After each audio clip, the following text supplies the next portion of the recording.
하나님께서 주목하는 사람이 있습니다. 그것은 어떤 인간적인 관점에서 보는 면이 아니에요. 하나님의 관점에서 사람을 보실 때 하나님이 주목하는 사람이 있습니다. 우리도 어떤 회사에 취직할 때 보면은 그 회사에서 보는 면이 있습니다. 그 회사에서 요구하는 면이 있습니다. 마찬가지로 하나님의 일을 감당하고 하나님의 위대한 역사를 이루기 위해서 하나님이 보시는 면이 있다는 것입니다. 그래서 하나님은 여러분을 주목하시고 계신다는 것입니다. 그렇다면 하나님이 어떤 사람을 주목하실까? 여러분 궁금하신가요? 네. 어쩌면 지금도 하나님은 땅을 두루 감찰하시면서 하나님이 찾고 계신 사람이 있을 것입니다. 주님은 지금 이 순간에도 예배하는 여러분을 살펴보면서도 주님은 지금 우리 예배 가운데 주목하는 사람이 있다는 거예요. 그래서 우리는 어떤 사람이 되어야 되냐면 하나님이 주목하는 그런 하나님의 사람이 되어야 될 줄 믿습니다. 시편 32편 8절에 이런 말씀이 있습니다. 같이 읽습니다. 시작. 내가 내 갈 길을 가르쳐 보이고 너를 주목하여 훈계하리로다. 네, 하나님은 그 갈 길을 가르쳐 보이고 주목하여서 하나님은 훈계하신다고 말씀하고 있습니다. 하나님의 주목을 받는다는 것은 참 기쁜 일인 것 같습니다. 자, 저는 그래요. 어렸을 때 심부름을 참 잘했습니다. 오빠는 몸이 굉장히 빨라서 심부름을 시키면 탁 도망가 버려요. 도망가 버리면 그 다음 차지가 이제 다음 저인 거예요. 막둥이는 이제 어리고 좀 아팠어요. 그래서 동생은 심부름을 시키지 않았습니다. 그래서 제가 이제 심부름 차지가 된 거예요. 그런데 막 심부름이 쉬워요? 어려워요? 우리 친구들? 어렵습니다. 쉬워요? 쉬운 걸 시키나 보다. 근데 저희 할아버지는 어떤 심부름을 시키냐면 약초를 캐서 그것을 친구 할아버지에게 갖다 주라는 거예요. 근데 친구 할아버지가 어디에 사냐면 산을 하나 넘어야 돼요. 강을 건너야 되고 시내를 건너야 되는 그런 심부름이었어요. 그래서 한 2시간, 왕복 2시간이에요. 그러면 최소 2시간 반 정도 걸리는 거예요. 그런데 어린 꼬마가 그 할아버지가 시킨 그 약초를 들고 힘든 산을 하나 넘고 직접으로 강을 건너는 거 아니라 강을 이렇게 돌아서 건너겠죠. 그래서 그 먼 거리를 다녀오곤 하였습니다. 그래서 저는 아직도 제가 심부름을 갔다 온 그 강이나 그 들이나 시내가 아직도 제가 기억이 납니다. 그래서 힘들어도 저는 꿋꿋하게 그 심부름을 다 감당했던 생각이 납니다. 그래서 사람들은 생각하기로 참 쉬운 사람, 심부름 시키면 언제든지 갔다 오는 사람, 그냥 그렇게 저를 가볍게 생각했겠죠. 그렇게 아무도 주목하지 않은 그 작은 소녀를 주목하고 있는 분이 계셨어요. 누구였을까요? 바로 우리 하나님이셨습니다. 저는 대단한 사람이었어요. 대단한 사람이 아니에요. 명문가문의 자녀도 아니고 특별한 어떤 달란트를 가지고 태어난 사람도 아니었습니다. 저는 참 부족한 사람이었습니다. 그런데 주님께 제가 물어봤어요. 주님, 왜 저를 부르셨어요? 이렇게 질문해 본 적이 있어요. 그때 주님이 바로 이 장면을 보여주셨어요. 나는 내가 묵묵하게 심부름을 하고 있는 모습을 눈여겨보았단다 하시는 거예요. 그래서 저는 너무나 감동이 되었어요. 신기하기도 했어요. 왜냐하면 저는 그때 교회를 다니지 않았었어요. 그 초등학교 시절 때 믿음이 있는 사람도 아니었어요. 그런데 주님은 저의 그 모습을 눈여겨보시고 주목하였다는 것입니다. 우리는 모르지만 하나님은 여러분의 일거주일투족을 지금 보고 계실까요? 안 보고 계실까요? 다 보고 계신다는 사실을 기억하시기 바랍니다. 하나님은 지금 이 마지막 시대에, 어둠이 창궐한 이 마지막 시대에 하나님이 찾으시는 사람이 있어요. 쓸만한 사람을 찾고 계신다는 거예요. 하나님께 순종하며 하나님의 일을 감당할 수 있는 사람이 누군가 주님은 이렇게 찾고 있습니다. 저와 여러분이 그런 하나님의 사람이 되었으면 좋겠습니다. 아멘. 그렇다면 하나님은 어떤 사람을 찾으실까요? 오늘 본문에 보면 하나님이 주목하는 사람이 등장합니다. 누구일까요? 바로 엘리사입니다. 자, 그 모습이 엘리사의 어떤 모습이 과연 하나님 앞에 주목이 되었는지 살펴보고 정말 우리도 하나님이 주목하는 그런 사람 되기를 여러분 갈망했으면 좋겠습니다. 자, 가장 악한 시대 하나님의 능력을 나타내면서 하나님의 영광을 나타낸 그 엘리사의 모습, 어떤 모습이었는지 오늘 3가지만 한번 살펴보도록 하겠습니다. 자, 첫 번째입니다. 첫 번째는 어떤 모습이었을까요? 결단. 하나님이 부르실 때 즉각적으로 결단하는 사람입니다. 여러분 결단하시는 분이신가요? 아멘. 자, 사람은 연약하지만 하나님의 일에 있어서, 우리는 좀 부족하지만 하나님의 일에 있어서는 즉각적으로 결단하는 사람을 주님이 원하십니다. 자, 말씀 읽겠습니다. 19장 19절입니다. 시작.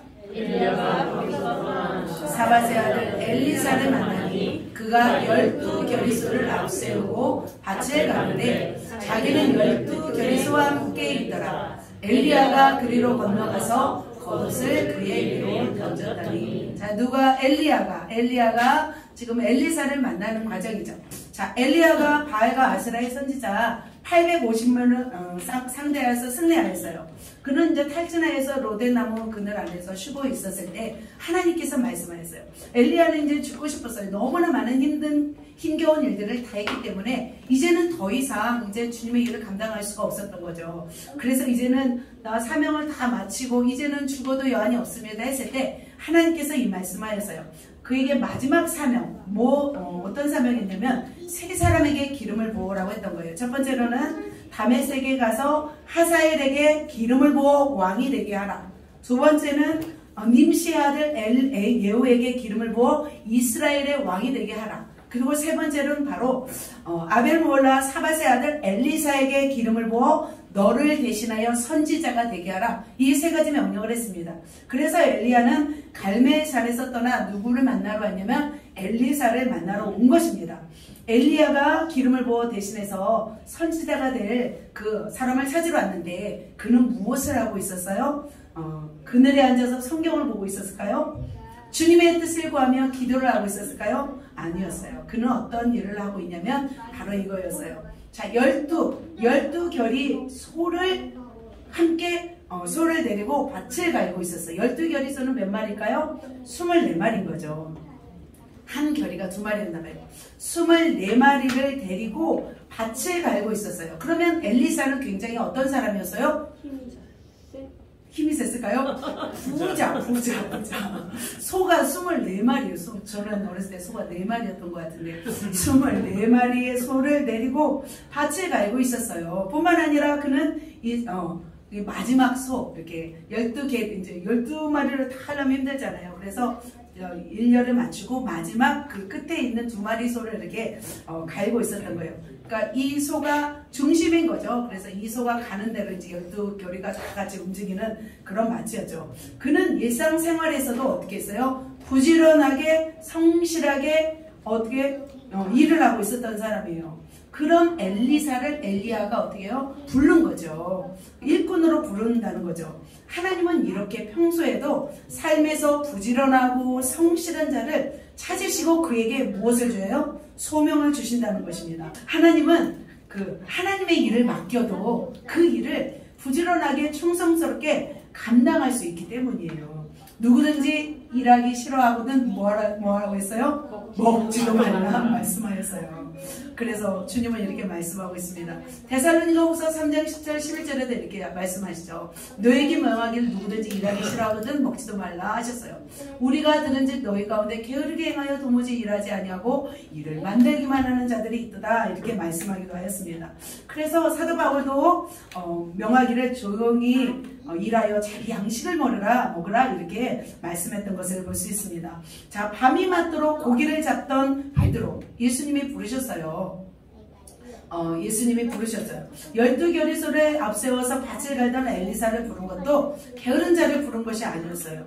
부지런하게 일하고 있는 바로 엘리사를 부르신 거죠. 작은 일에 부지런하고 충성된 자에게 주님은 더 큰 것도 맡기시는 하나님이신 줄 믿습니다.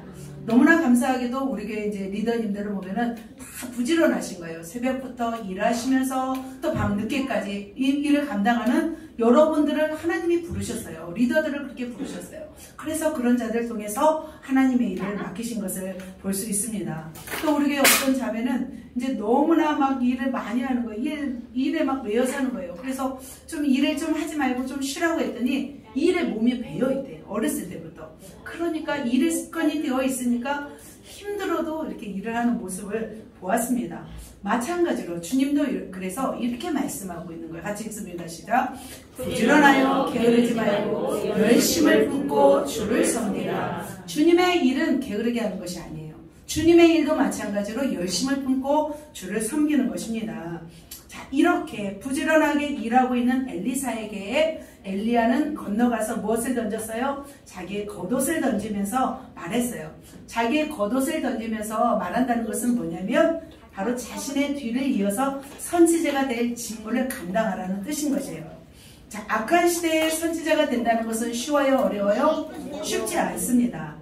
바로 엘리사는 지금 12결의소를 가지고 데리고 있어요. 그렇다면 그는 굉장히 재산이 많아요? 없어요? 많아요. 그 재산을 어떻게 하는 거예요? 포기하는 거예요. 그 재산을 포기한다는 것은 쉬워요? 어려워요? 쉽지 않습니다. 선지자가 된다는 것은 바로 이런 것이에요. 그렇다면 엘리야는 어떤 마음이었을까요? 이렇게 부르시고 딱 이렇게 엘리야가 와서 옷을 던졌을 때 그의 마음은 어땠을까요? 소를 데리고 일했을 때는 어땠을까요? 맨날 막 소 막 데리고 밭을 갈고 이렇게 일하면서 그는 정말 일하기 싫다고 짜증내고 있었을까요? 아니면 어떤 마음이었을까요? 엘리사의 마음은 여러분 같았으면 어땠을 것 같아요? 제가 생각할 때는 주님을 참 사모했던 것 같아요. 일은 하고 있지만 정말 이 일보다 내가 주님의 일을 해야지 하는 그런 마음이 있지 않았을까라는 생각이 들었습니다. 자, 19장 20절 같이 한번 보겠습니다. 시작. 그가 소를 버리고 엘리야에게 달려가서 이르되 청하건대 나를 내 부모와 입맞추게 하소서. 그리한 후에 내가 당신을 따르리이다. 엘리야가 그에게 이르되 돌아가라. 내가 내게 어떻게 행하였느냐 하니라. 자, 엘리야가 엘리사를 불렀어요. 그때 엘리사는 지금 어떻게 반응했어요? 바로 결단한 거죠. 어떻게 결단해요? 내 부모와 입맞추게 하소서. 그런 후에 따르겠습니다. 이제 부모에게 인사하고 오겠다는 거죠. 엘리사는 이렇게 즉각적으로 자신의 일과 자신의 소유를 버리고 누구를 따랐어요? 엘리야를 따랐습니다. 엘리야를 따른다는 것은 하나님을 따른다는 것입니다. 그리고서 엘리사는 바로 따르기 전에 어떻게 했냐면 바로 돌아가서 한 결이 소를 잡고 아까 한 결이 소는 마지막 2마리 소를 잡고 그리고 소의 기구를 불살라서 그 고기를 백성들에게 나눠요. 그리고 나서 엘리야를 따르게 되는 모습을 볼 수 있습니다. 자, 엘리야가 농기구를 다 이렇게 불살랐다는 뜻은 뭘까요? 이제 그 일을 내가 때려쳤다는 거죠. 한마디로 말하면 소를 이제는 소를 이렇게 잡아서 백성들에게 나눠줬다는 것은 뭐예요? 바로 자신의 육적인 모든 소욕을 이제는 포기하겠다는 뜻인 거죠. 하나님은 이렇게 하나님의 일에 전적으로 헌신하고자 하는 마음의 결단, 그것을 하나님은 보셨던 거죠. 이제 엘리사는 이제 분홍의 아들이 아니에요. 이제는 선지자의 뒤를 이어서 그 사명을 감당할 하나님의 사람이 된 거죠. 그렇다면 이렇게 왜 빨리 이렇게 엘리사는 결단하게 되었을까요? 아까 말한 것처럼 아마도 그랬던 것 같아요. 엘리사는 그 마음 가운데 뭘 소망하고 있었을까요? 바로 밭을 갈면서 땅을 일하면서도 언제든지 나를 부르시기만 하면 내가 순종하겠다는 마음의 결단이 그 마음 가운데도 있었지 않았을까 생각이 들었습니다.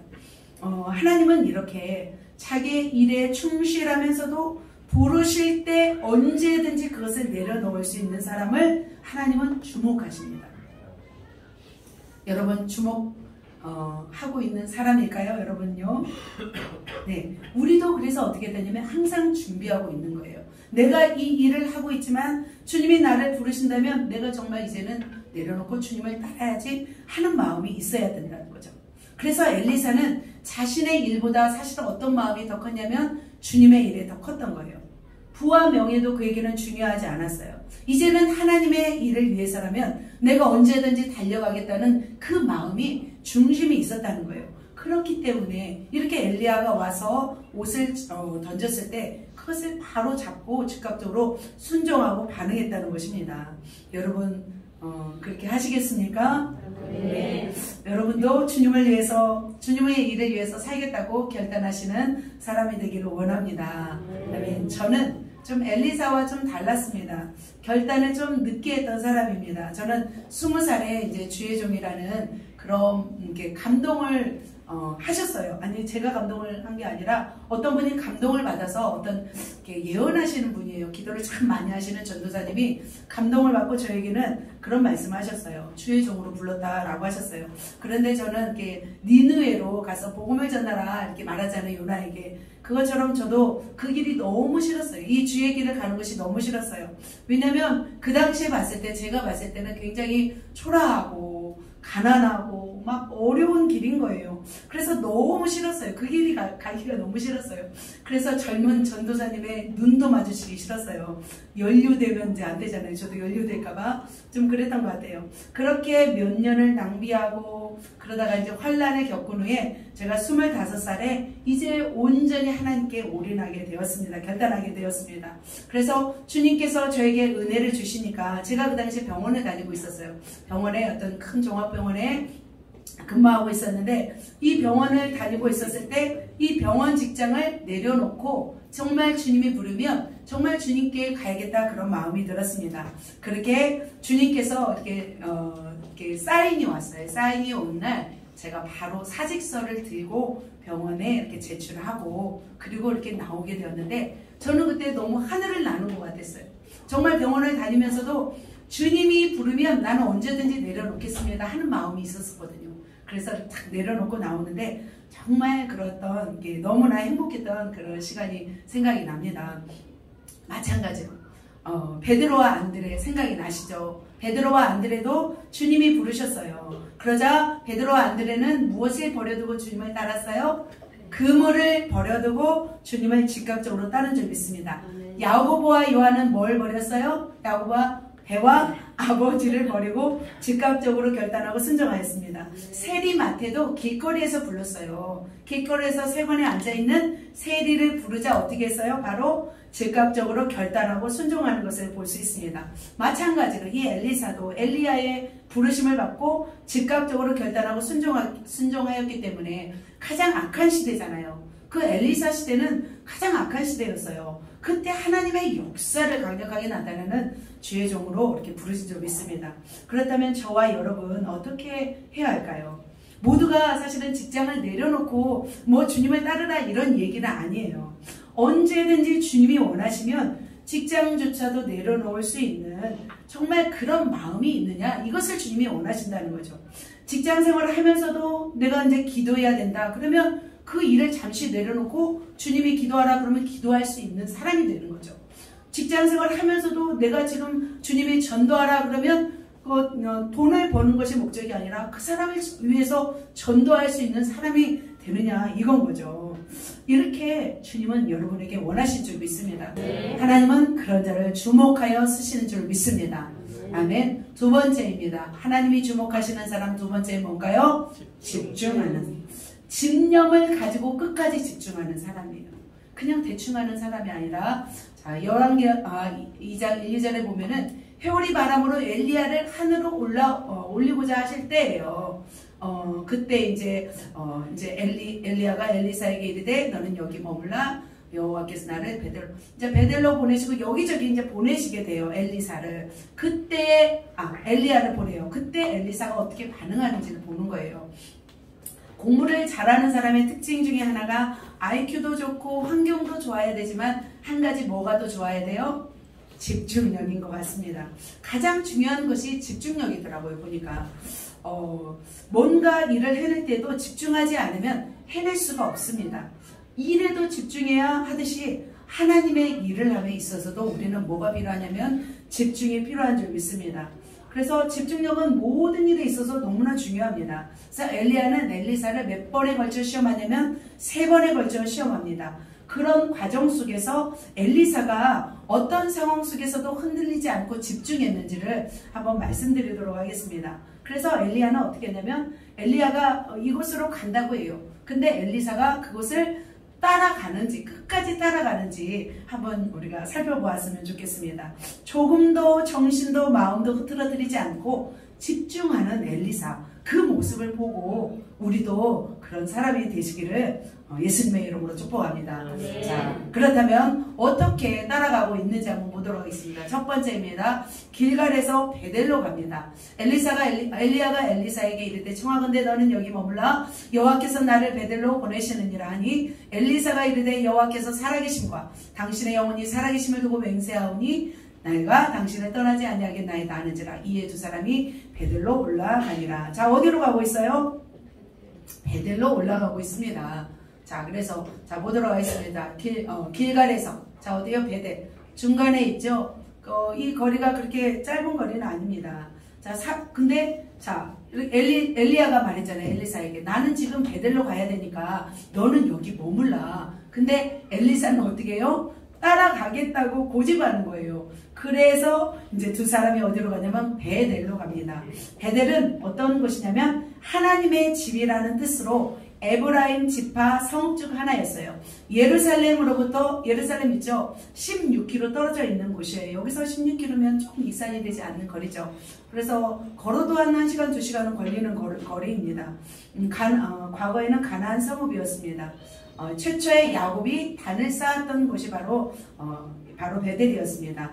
베델은 그 여로보암 왕이 베델과 단에 그 금송아지 단을 쌓았던 것처럼 북이스라엘 중심지였던 것이에요. 근데 엘리야 당시에는 이 길갈에도 뭐가 있었냐면 선지자 학교가 있었어요. 그런데 이 베델에도 뭐가 있었냐면 선지자 학교가 있었던 거예요. 그래서 하나님이 마지막으로 엘리야를 승천하기 전에 선지자 학교에 보내서 그들을 어떻게 해요? 어떤 격려하고 위로하고 마지막 다짐을 시키기 위해서 지금 엘리야에게 보내는 거죠. 그런데 엘리사는 이곳까지 따라가겠다고 작정을 하는 거죠. 누구의 이름을 막 의지하고 해요?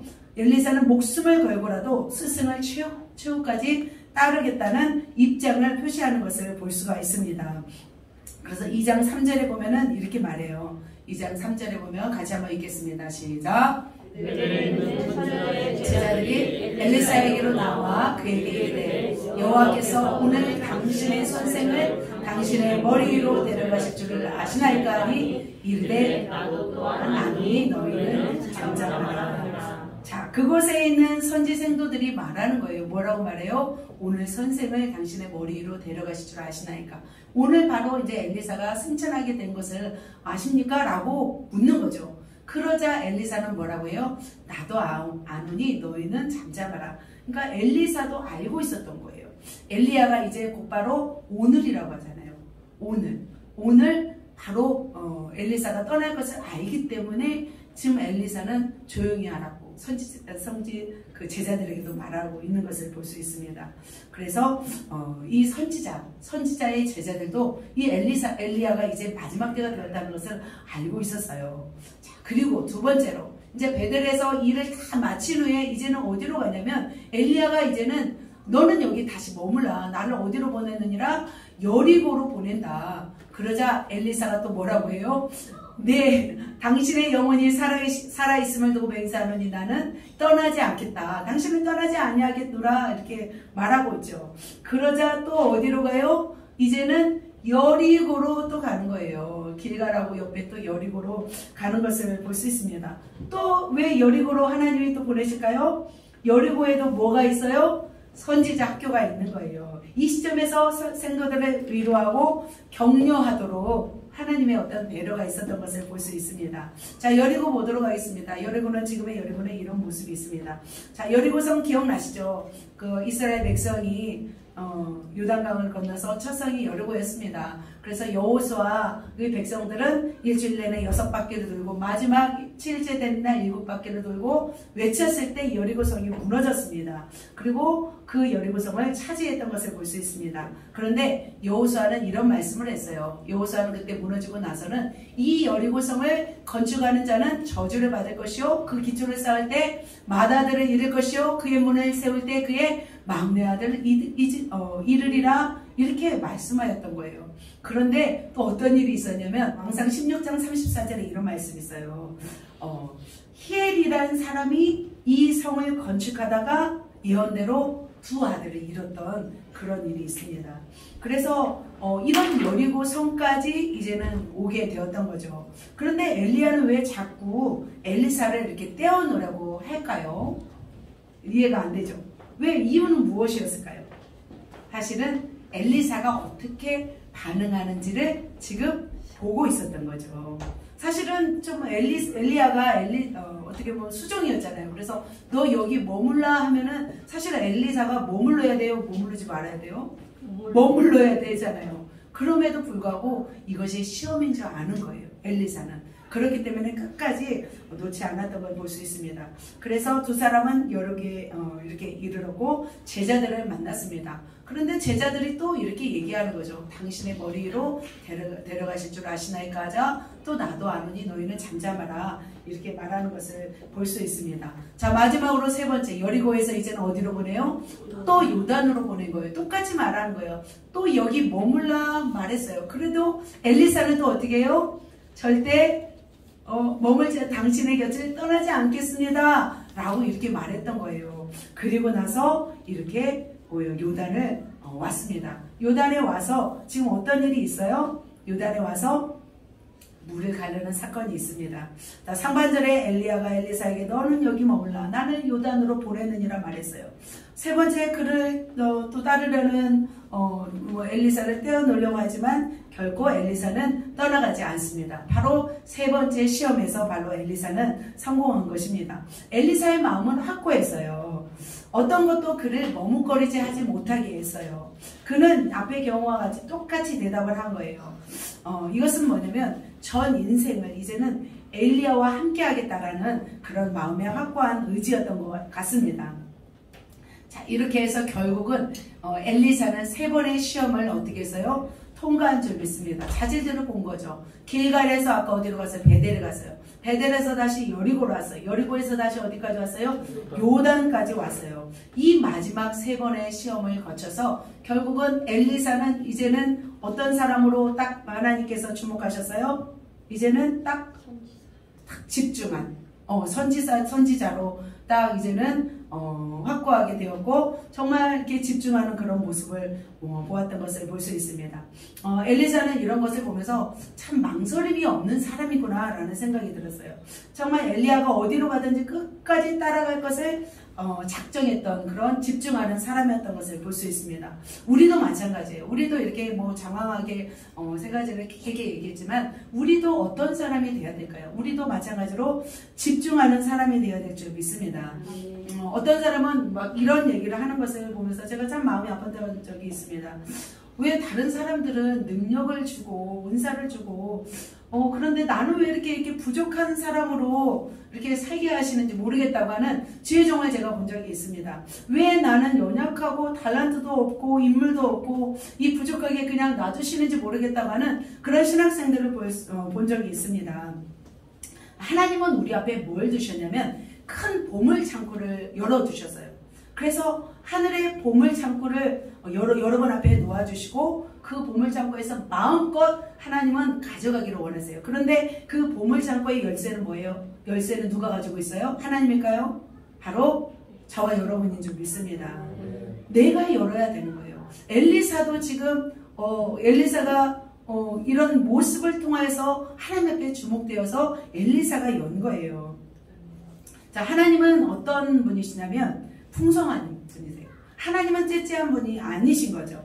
우리가 먹고도 누리고도 노력할 만큼 충분하게 능력을 주시는 그런 풍성하신 하나님이신 줄 믿습니다. 아멘. 단지 그것을 얻지 못한다면 내가 열심을 내지 못하는 거예요. 시험에 통과하지 못하는 거예요. 기도하지 않은 거예요. 갈망하지 않은 거예요. 어리석어서 하나님의 능력을 구하지 않은 거예요. 그러나 정말 하나님 앞에 주목되고 능력을 구하고 정말 시험을 통과한다면 하나님은 우리에게 많은 것들을 부어주시는 풍성하신 하나님이신 줄 믿습니다. 이렇게 따라갔습니다. 자, 한 번 놓지 않는 개가 있습니다. 어떤 개예요? 진돗개죠. 자, 엘리사를 생각하면 어떤 사람 같아요? 엘리사, 진돗개 같은 사람이라는 생각이 들었습니다. 한 번 물면 놓지 않는 그런 집중력이 있는 사람입니다. 한 번 낚시를 할 때도 마찬가지예요. 낚시할 때도 밑밥을 던져서 물고기가 그 낚시를 이렇게 딱 물면은 어떻게 해야 되냐면 그것을 끝까지 잡아야 돼요. 그냥 대충 해서 끌어올리지 끌어올리면 잡을 수가 없어요. 한번 물고기가 물었다 그러면 그것을 끝까지 잡아 올려서 그것을 낚은 사람이 뭘 먹을 수 있어요? 맛있는 회를 먹을 수 있습니다. 놓친 사람은 절대 먹을 수 없는 것입니다. 마찬가지로 우리도 우리의 삶 속에서 그렇게 집중해야 될 줄 믿습니다. 그렇다면 우리는 뭘 집중해야 할까요? 신앙에 있어서는 어떻게 집중해야 될까요? 지금 막 예배 시간이 왔다 갔다 하고 막 집중하지 못하는데 이 예배 시간 하나도 집중하는 거죠. 그죠? 예배 시간 지금 몇 시간이에요? 설교 시간이 1시간밖에 안 돼요. 이 1시간도 집중하지 못하면 어떻게 우리가 성공적인, 하나님 앞에 성공적인 삶을 살 수 있어요? 예배에 첫 번째 집중하는 거죠. 그리고 두 번째, 내 신앙을 끝까지 지키겠다고 집중하는 거죠. 믿음이 자라지 않는다? 그럼 어떻게 해요? 어떻게 해요? 내가 진짜 믿음에 자라지 않는 이유가 뭔지, 원인이 뭔지를 집중해서 알아내어서 정말 내가 그것을 믿음으로 성공하는 삶을 사는 거죠. 기도도 말씀도 은사도 마찬가지예요. 집중해야 얻을 줄 믿습니다. 자, 사역에 있어서는 어떻게 해요? 여러분에게 맡겨주신 사역, 작은 일이 있어요. 여러분에게 맡겨주신 작은 일들을 어떻게 해요? 끝까지 집중하며 감당하는 거죠. 우리에게 맡겨진 영혼들을 어떻게 해야 될까요? 놓지 않고 끝까지 감당하는 거예요. 그러면 그 사람을 감당하면 하나님이 어떻게 할까요? 더 많은 사람을 붙여주셔서 그 사람을 또 감당하게 하시는 거죠. 삶에 있어서는 어떻게 할까요? 우리의 삶, 우리에게 주어진 삶에 있어서도 저는 성공해야 된다고 생각합니다. 여러분 삶 속에서도 주어진 일을 잘할 때 많이 벌 수 있는 거예요. 마찬가지로 저도 마찬가지예요. 저도 이 주의 일을 감당할 때 하나님이 먹고 살게 하는 거죠. 대충 해서는 안 된다는 생각이 듭니다. 그래서 저는 이 설교를 할 때 사실은 힘겨워요. 사실은 편안하게 은혜 받는 설교를 할 때는 저도 막 편할 텐데 이 집중력, 이 결단을 설교하다 보니까 힘들어요. 왜냐하면 여러분의 삶 속에서 집중하고 결단하는 것이 쉬워요? 어려워요? 어렵기 때문이에요. 그래서 저도 정말 힘을 내서 여러분 결단합시다. 여러분 집중합시다. 이렇게 말하고 있습니다. 마찬가지로 그래서 오늘은 이렇게 정말 내가 결단해야지. 내가 정말 집중해야겠다. 그것을 도전하시고 도전 받으시고 내가 이런 삶을 살아야겠다. 결단하시기를 예수님의 이름으로 축복합니다. 네. 마지막으로 세 번째입니다. 하나님이 주목했던 사람. 엘리사는 어떤 사람이었을까? 마지막 세 번째 뭐였어요? 도전 골든벨 있잖아요. 그죠? 도전 뭐 또 노래방도 있잖아요. 그거하고 또 다르죠. 이것은 도전이에요. 도전. 하나님이 주목한 사람은 도전하는 사람인 거예요. 여러분 도전하시겠습니까? 아멘. 어떤 일을 도전하시겠습니까? 쉬운 일에 도전하겠습니까? 쉬운 일은 그냥 누워서 떡 먹기죠. 누워서 밥 먹기, 그냥 식은죽 먹기죠. 하지만 우리가 도전하는 일은 어떤 일이에요? 어려운 일인 줄 믿습니다. 자, 한번 보겠습니다. 오늘 핵심 말씀입니다. 열왕기하 2장 9절입니다. 시작. 건너매 엘리야가 엘리사에게 이르되 나를 내게서 데려감을 당하기 전에 내가 내게 어떻게 할지를 구하라. 엘리사가 이르되 당신의 성령이 하시는 역사가 갑절이나 내게 있게 하소서 하는지라. 아멘. 엘리야는 자신의 끝까지 따라온 엘리사에게 내게 있는 것이 내게 해줄 수 있는 일이 무엇인지 구하라고 했어요. 그때 어떻게 해요? 엘리사가 구하는 것을 볼 수 있습니다.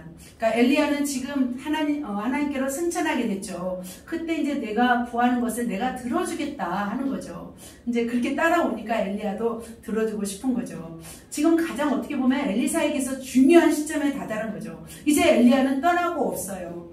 이제 마지막 순간에 엘리야는 뭘 말해야 되냐면 핵심을 말해야 돼요. 핵심 포인트를 이제 도전해야 되는 거죠. 사람은 가장 결정적인 순간에 핵심을 알고 그것을 도전할 수 있는 사람이 되어야 될 줄 믿습니다. 지금 엘리사는 가장 중요한 시점인 거죠. 지금까지 엘리야를 수종 들었어요. 몇 년을 수종 든지는 모르겠어요. 그리고 엘리야가 죽기까지 지금 따라온 거죠. 이젠 최종 목적을 말해야 되는 시점이었어요. 그렇지만 이 엘리사가 잘 구해야 돼요. 이 시점에서 잘못 구하면 안 돼요. 다시 다른 걸 여러분 같아서 뭘 구하겠습니까? 지금 너무나 중요한 시점에 엘리사가 구하는 거죠. 그에게는 무슨 열망이 있었을까요? 성령이 하시는 역사가 갑절이나 내게 있게 하소서. 이제 성경 어떤 깊은 해석은 좀 다르지만 이렇게 구하고 있습니다. 바로 그는 엘리야의 뒤를 이어서 선지자가 될 열망을 가지고 있었던 거예요. 그냥 일반 선지자가 아니에요. 가장 높은 최고의 선지자가 되기를 엘리사는 지금 원했던 거예요. 하나님이 그 열망을 주시기도 하죠. 마음의 소원을 두고 행하시기도 하죠. 하지만 하나님은 마음에도 전혀 없는 사람에게 그것을 구하라고 할까요? 하나님은 안 그래요. 하나님의 주권과 우리의 자유의지는 동전의 양면인 거예요. 내가 원하기 때문에 구하기도 하고 하나님이 주시기 때문에 구하기도 해요. 그래서 우리의 마음과 하나님의 마음이 합할 때 그것에서 역사가 일어나는 거죠. 자, 엘리사는 무엇을 구했어요? 성령이 하시는 역사가 갑절이나 내게 있게 하소서. 엘리야가 어마어마한 역사를 이루셨던 그런 대선지자였어요. 그런데 이렇게 구하고 있는 거예요. 지금까지 사실은 이 해석은 이런 해석이었어요. 스승보다 더 뛰어나고 싶다, 뭐 갑절이나 되고 싶다라는 해석으로 지금까지는 해석되었어요. 그런데 이제 계속해서 성경학자들이 연구한 바에 의하면 이건 어떤 뜻이냐면 엘리사가 엘리야의 선지자 중에서 모든 선지자 중에서 맏아들이 되는 분깃을 달라고 하는 해석이에요. 그 당시에는 맏아들에게는 모든 분깃의 2배를 주었대요. 그래서 이 엘리사는 자기가 맏아들, 지금 막 선지 생도들이 있었잖아요. 길갈에 있었고 베델에 있었고 여리고 요단에 선지 어떤 제자들이 있었는데 그 중에서 자기가 최고의 맏아들이 되고 싶다라고 지금 구한 것을 볼 수 있습니다. 그래서 열왕기하 2장 12절에 보면은 어떤 말씀이냐면 엘리야를 아버지라고 부르는 것을 볼 수 있어요. 그래서 스승의 어떤 영적인 능력을 가지면서도 스승의 가는 길을 나도 같이 가고 싶다. 이제는 엘리야의 뒤를 이어서 자기도 최고의 선지자가 되고 싶다라는 열망을 지금 엘리야에게 구한 것을 볼 수 있습니다. 그럴 때 자, 엘리야가 어떻게 얘기했는지 보도록 하겠습니다. 시작. 이르되 내가 어려운 일을 구하는도다. 그러나 나를 내게서 데려가시는 것을 내가 보면 그 일이 내게 이루어지려니와 그렇지 아니하면 이루어지지 아니하리라 하고 이렇게 말씀하고 있습니다. 엘리야 생각에도 이것은 쉬운 거예요? 어려운 거예요? 굉장히 어려운 것이라고 지금 말씀하고 있는 거예요. 자, 엘리사는 이렇게 과감하게 도전했던 것을 볼 수 있습니다. 자, 예언과 이적과 영적인 능력으로 그 어둠의 시대를 감당해야 할 그 선지자가 되고 싶은 일이었어요. 그런데 사실은 이 일은 엘리야가 줄 수 있어요? 없어요? 엘리야가 줄 수 없는 일인 거죠. 엘리야는 엘리야의 어떤 갑절의 영감을 원한 것은 엘리사가 할 수 없고 누가만이 할 수 있는 일이에요? 바로 하나님만이 할 수 있는 일이기 때문에 엘리야는 네가 어려운 일을 구한다 라고 했던 것을 볼 수 있습니다. 그러자 엘리야는 어떻게 해요? 나를 내게서 데려가는 것을 내가 보면 그 일이 내게 이루어지리니와 그렇지 아니하면 이루어지지 아니하리라. 또 숙제가 있는 거예요. 이제 뭐예요? 엘리야가 떠나는 것을 보면 이루어지고 보지 않으면 이루어지지 않는 거예요. 자, 아까 지금까지 엘리사는 집중했어요? 안 했어요? 집중했어요. 그렇다면 마지막까지 집중해야 될까요? 안 할까요? 이것도 또 집중해야 되네. 참 그래요. 참 엘리사는 끝까지 집중력을 발휘하고 있었을까요? 끝까지 집중력을 발휘하고 있는 것을 볼 수 있습니다. 이 일을 본다는 것은 특별한 일이었어요. 엘리사가 승천해서 하늘을 올라간다는 일은 이것은 굉장히 특별한 일이었어요. 아무나 볼 수 없는 일이었어요. 특별한 특권이었던 거죠. 자, 보면은 12제자 있었잖아요. 예수님의 12제자도 예수님이 승천할 때 목격했던 사람이 그리 많지 않았어요. 하나님 나라의 능력 있는 사도로 세워지는 사람들은 어떤 사람이었어요? 예수님의 승천을 봤던 사람들인 거죠. 하나님의 일을 감당한 하나님의 사람은 어떤 목격, 생생한 어떤 증인이었던 사람이었던 것을 볼 수 있습니다. 예수님의 제자들은 그 예수님의 어떤 승천 모습이나 부활의 모습을 보지 않았을 때는 굉장히 막 찌질하고 부족하고 두려워해서 문을 닫고 숨었던 사람이었어요. 그런데 예수님의 승천의 모습을 보고 부활의 모습을 보고 또 성령의 역사를 체험한 이후에 제자들은 어떤 모습이었어요? 이제는 두려움이 없는 사람으로 변했던 거죠. 그리고 부활의 사실을 목격한 증인으로서의 삶을 살아갔던 것을 볼 수 있습니다. 그래서 복음을 전한 사도라고 주님은 그 신약 사도행전의 역사 가운데 사도라는称함을 받게 되었던 것을 볼 수 있습니다. 마찬가지예요. 엘리사는 지금 엘리야가 승천할 때 그 모습을 볼 때 이제는 계승권이 넘어온다는 거죠. 수많은 선지자들이 있었습니다. 그런데 그 중에서 우리 엘리사는 담대하게 이 일을 구했던 것을 볼 수 있습니다. 사랑하는 성도 여러분, 말씀드립니다. 주님이 말씀하시길래 어떤 말씀을 또 하시냐면 이런 말씀이 있습니다. 내가 진실로 진실로 너희에게 이르노니 나를 믿는 자는 나의 하는 일을 저도 할 것이요 이보다 더 큰 일도 하느니 내가 아버지께로 감이니라. 이렇게 말씀하고 있습니다. 예수님이 요한복음 15장에 이런 말씀을 하셨어요. 나를 믿는 자는 나의 하는 일을 저도 할 것이요 그리고 이보다 더 큰 일도 하리라. 주님은 말씀하고 있습니다. 주님이 우리에게 주신 사명, 주님이 우리에게 주신 이런 직분들은 세상 사람이 알 수 없고 할 수도 없는 일입니다. 그러나 지금 저와 여러분은 그 일을 하고 있다면 바로 주님보다 더 큰 일을 할 수 있는 사람으로 저와 여러분을 부르고 있다고 저는 믿습니다. 도전하였으면 좋겠습니다. 주님을 위해서 일하고 싶은 열망이 있으십니까? 아멘.